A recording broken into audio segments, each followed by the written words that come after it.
cela fait plusieurs mois que vous pensez à quitter votre emploi actuel. Vous avez beaucoup réfléchi, vous êtes posé des questions, mais avant de quitter votre emploi, j'aimerais que vous vous posiez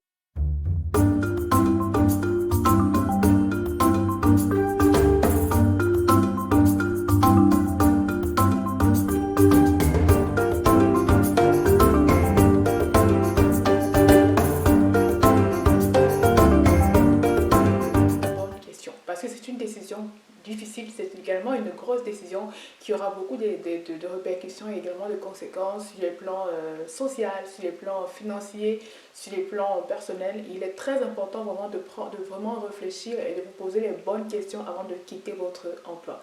Dans cette vidéo-ci, je vais voir avec vous quelles sont les questions pertinentes, importantes, que vous devez absolument vous poser avant de dire bye bye à votre manager. Et c'est tout de suite. Comme je disais tantôt, prendre la décision de quitter son entreprise ou de quitter un emploi, ce n'est pas une décision facile. Ce n'est pas une décision qu'il faut prendre à la légère. Parce que cette décision aura des impacts à la fois sur le plan financier, sur le plan social, sur le plan personnel, sur le plan familial. Et il faudra vraiment réfléchir, vraiment avoir la grande, comment on dit, la grande image, le big picture, avant vraiment de dire, ok, maintenant je décide vraiment de dire ciao, bye bye à mon employeur. Et vraiment, dans cette vidéo-ci, je vais voir avec vous quelles sont les questions que vous devez absolument vous poser. Et quand je dis poser ces questions, mais c'est également trouver les réponses en fait. C'est-à-dire que ne dites pas bye bye à votre employé. Ne dites pas au revoir à votre employeur tant que vous n'avez pas pris le temps vraiment de réfléchir profondément aux questions que nous allons voir ensemble. Donc, voici ces questions-là. La première question, c'est de savoir, posez-vous la question de savoir exactement, mais pourquoi est-ce que je souhaite quitter cet emploi? Pourquoi est-ce que je souhaite quitter cet emploi? C'est vraiment très important de se poser la question. Et réfléchissez et notez en fait votre réponse. Est-ce que c'est parce que vous êtes fatigué justement de cet emploi? Est-ce que c'est parce que c'est un emploi qui ne vous valorise pas?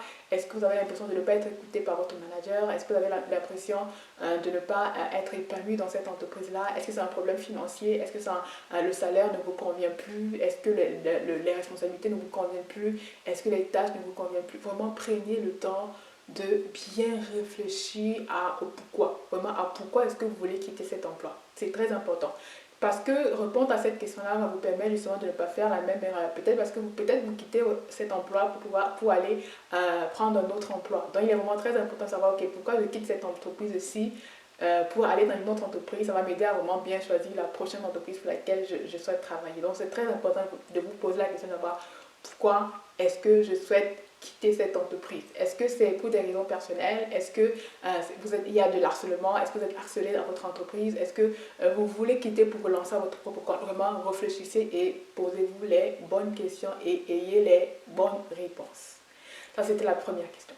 La deuxième question que vous devez absolument vous poser, c'est de savoir, ok, je quitte cet emploi. Est-ce que j'ai déjà un plan B sur le plan financier? C'est surtout sur le plan financier. Je pense que c'est là que le bas blesse beaucoup. Vraiment sur le plan financier. Est-ce que je serais capable de prendre soin de moi financièrement? Ou peut-être si vous avez une famille, est-ce que je serais capable de prendre soin financièrement de ma famille après avoir quitté cet emploi? Parce qu'on sait que de manière générale, c'est quand même un salaire est vraiment l'une des plus grosses sources de revenus d'un foyer, d'une foyer. Donc vraiment, posez-vous la question de savoir, est-ce que en quittant cet emploi, je pourrais toujours subvenir à la fois à mes besoins, également à la fois aux besoins des personnes qui me sont proches. Voilà. Là, c'est la deuxième question. La troisième question, maintenant que vous avez posé la question par rapport maintenant à votre budget, posez-vous la question de savoir, ok, peut-être j'ai une épargne, peut-être j'ai de l'argent sur moi, j'avais mis de l'argent de côté, mais pendant combien de temps est-ce que je pourrais rester subvenir à mes besoins avec cette épargne-là sans devoir à travailler? Ça, c'est également une question qu'il faut absolument se poser. Est-ce que mon épargne va me permettre de travailler? Est-ce que mon épargne va me permettre de pouvoir subvenir à mes besoins et à ceux de ma famille pendant 3 mois, pendant 4 mois, pendant 6 mois? Vraiment, il faut bien compter en fait. Vraiment, moi je vous conseille de pouvoir établir en fait un budget. Le budget en fait, j'imagine que vous avez déjà un budget familial, de pouvoir vous dire ok, avec ce budget, compte tenu de ce budget familial-ci, est-ce que je pourrais subvenir aux besoins de ma famille pendant 2 mois, 3 mois, 4 mois, 5 mois, 6 mois. Vraiment, c'est vraiment quel est le temps que je peux faire sans emploi et sans que cela n'ait un impact négatif sur le plan financier pour moi et pour les membres de ma famille. Ça, c'est vraiment la troisième question qu'il est important de se poser. Voir, par exemple, combien de temps est-ce que je pourrais subvenir à mes besoins et à ceux de ma famille sans devoir avoir à travailler. La quatrième question, moi je pense que c'est une question qui est aussi importante, c'est de savoir, ok, est-ce que vous avez envisagé tous les plans par rapport à l'employeur actuel? Parce que on est quand même dans une configuration où quitter un emploi pour trouver un autre, ce n'est pas toujours évident. Donc du coup, vous pouvez vous poser la question de savoir, ok, au lieu de quitter directement mon emploi, est-ce que je peux envisager des alternatives?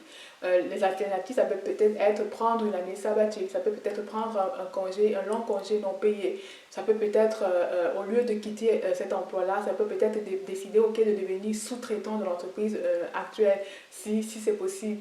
Ça peut peut-être, vous pouvez peut-être décider en fait de devenir un contractant de l'entreprise actuelle. Si c'est possible de pouvoir vous mettre à temps partiel. En fait, toutes ces possibilités, ces alternatives-là sont là vraiment pour pouvoir vous permettre d'avoir une transition dans votre décision de quitter définitivement une entreprise. Ça, c'est vraiment la quatrième question. Et vraiment, posez-vous la question de savoir, et aussi, quand c'est clair pour vous, allez voir votre manager et essayez de voir en fait quelles sont les possibilités qui s'offrent à vous en termes, comme j'ai dit, de sous-traitance, de quitter son emploi permanent à temps plein pour un emploi plutôt à temps partiel, de pouvoir être un sous-traitant pour l'entreprise, de prendre une année sabbatique ou bien de prendre un long congé non payé. Donc vraiment, posez-vous les bonnes questions. Cinquièmement, je dirais, réfléchissez profondément aux conséquences qui vont venir avec le fait de lâcher votre emploi. Par exemple, sur le plan social, il est très important de savoir que parfois, en fait, certains de nos contacts sont nos contacts parce qu'on travaille dans une entreprise. Donc ça, c'est très important. Ça veut dire que si vous décidez de lâcher votre emploi aujourd'hui, peut-être vous allez perdre ces contacts-là. Ça, c'est important. Peut-être vous allez perdre également au niveau social votre fonds de pension, peut-être une partie à cause du fait de quitter de cette entreprise. Peut-être vous allez perdre vos stock options. Si vous avez des actions de cette entreprise-là, peut-être vous allez les perdre. Peut-être vous allez perdre vos primes. Il est très important de savoir que, par exemple, je sais qu'il y a certaines entreprises où lorsqu'on est employé, si on quitte l'entreprise avant une certaine date, une date d'une année, on va perdre les primes qu'on aurait pu avoir. Donc du coup, vraiment posez-vous la question de savoir également, qu'est-ce que je vais perdre en fait? Qu'est-ce que je vais perdre financièrement? Est-ce que je perds des stock options? Est-ce que je perds des primes? Est-ce que je perds une assurance, mon assurance collective? Généralement, en fait, on est lié en fait à l'assureur de notre entreprise. Donc du coup, si je décide de quitter cette entreprise-là, est-ce que je vais perdre mon assurance? Si oui, comment est-ce que j'ai déjà des alternatives en fait? Est-ce que j'ai déjà des alternatives à cela?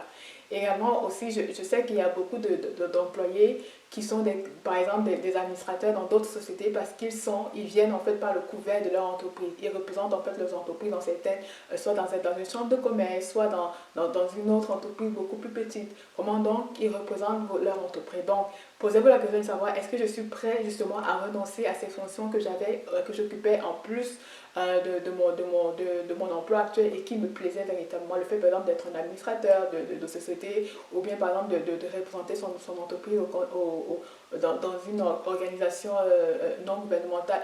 Est-ce que je suis prêt à pouvoir lâcher cela, à pouvoir perdre en fait ce privilège-là? Une fois que vous avez mis et écrit toutes les compétences, réfléchi à toutes les compétences, posez-vous la question de savoir, ok, je décide réellement de quitter mon emploi. Comment est-ce que je vais faire pour pouvoir réduire l'impact en fait négatif du fait de pouvoir quitter ces choses-là qui avaient un certain avantage, qui représentaient un certain avantage pour moi? Donc vraiment ça c'est très important. Cette cinquième question-ci est vraiment très importante. La sixième question, c'est lié à la quatrième question par rapport au revenu. J'essaie de savoir, ok, je quitte mon emploi aujourd'hui, j'essaie des revenus, j'essaie de l'épargne, ça va peut-être durer 6 mois. Envisageons peut-être le fait que vous ne trouviez pas un emploi directement avant les 6 mois. Qu'est-ce qui va se passer? Est-ce qu'après 6 mois, comment est-ce que vous allez pouvoir subvenir à vos besoins dans 7 mois, par exemple? Ou lorsque vous aurez terminé votre épargne, quel est votre plan? Quelle est votre alternative pour pouvoir subvenir à vos besoins? Est-ce que vous êtes la seule personne à apporter de l'argent dans votre foyer? Si par exemple votre épouse ne travaille pas, comment est-ce que ça va se passer? C'est très important de se poser ces questions-là. Septième question. Posez-vous la question de savoir, ok, qu'est-ce que je vais faire exactement après avoir quitté mon job? Qu'est-ce que je vais faire après avoir quitté mon emploi? Comment est-ce que je vais faire pour remplir mes journées? Il est très important de savoir qu'à côté de l'aspect financier, en fait, qu'un emploi peut nous apporter, un emploi nous apporte également de la stabilité dans la manière dont nous gérons notre temps, la manière dont nous gérons notre semaine. Par exemple, on sait qu'on doit se réveiller à 7 heures pour pouvoir apprêter les enfants et aller travailler. Mais si on n'a plus d'emploi, comment est-ce que vous allez faire pour remplir vos journées? C'est très important de se poser cette question-là. Donc aujourd'hui, posez-vous la question de savoir, mais je vais gérer mes journées comment? Comment est-ce que je vais faire? Qu'est-ce que je vais faire de 7 heures à 8 heures? Qu'est-ce que je fais de 8 heures à 9 heures? Ça a l'air bête comme ça, mais parfois, en fait, on a l'impression que on a vraiment besoin de quitter un emploi, alors que peut-être c'est peut-être simplement d'une meilleure organisation dont vous avez besoin.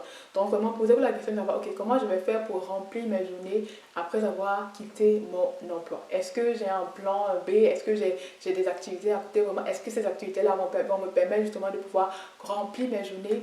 Parce qu'il est très important de savoir qu'un être humain a besoin de pouvoir avoir de la stabilité, de pouvoir sortir, de pouvoir rencontrer des gens. Est-ce qu'en quittant mon emploi, j'aurai toujours cette possibilité-là de pouvoir être investi ailleurs en fait, et de pouvoir m'investir ailleurs, de pouvoir combler mes journées? Est-ce que ça c'est très important pour ne pas tomber dans la loisiveté, sachant que l'oisiveté amène la paresse, amène plein d'autres fléaux dans nos vies. Donc, posez-vous la question de savoir, ok, comment est-ce que je vais faire pour remplir mes journées après avoir lâché cet emploi? Ça c'est très important, c'était la 7e question. La 8e question que vous devez vous poser, c'est quelles sont les personnes qui sont autour de moi, qui ont pris la même décision, ou des personnes qui sont plus loin de moi, qui ont pris la même décision que moi, et comment est-ce qu'elles s'en sont sorties? Je pense à des vrais témoignages. Vraiment, allez chercher des personnes qui ont des vrais témoignages, qui peuvent vous dire toute la vérité, pas des personnes qui vont vous raconter beaucoup de fables. Vraiment, choisissez des personnes qui vont vous raconter, qui vont parler avec leur cœur, qui vont vous dire en fait quelles sont les erreurs qu'elles ont fait, qu'elles auraient dû faire mieux, et aussi comment est-ce que vous pouvez en fait justement tirer des leçons de leur expérience. Vraiment, trouver ces personnes-là et discuter le plus possible avec elles. Et surtout, je pense aussi que même si vous vous connectez sur un réseau social comme LinkedIn, vous allez vous rendre compte qu'il y a souvent des personnes qui partagent leurs témoignages, qui partagent leur expérience de vie.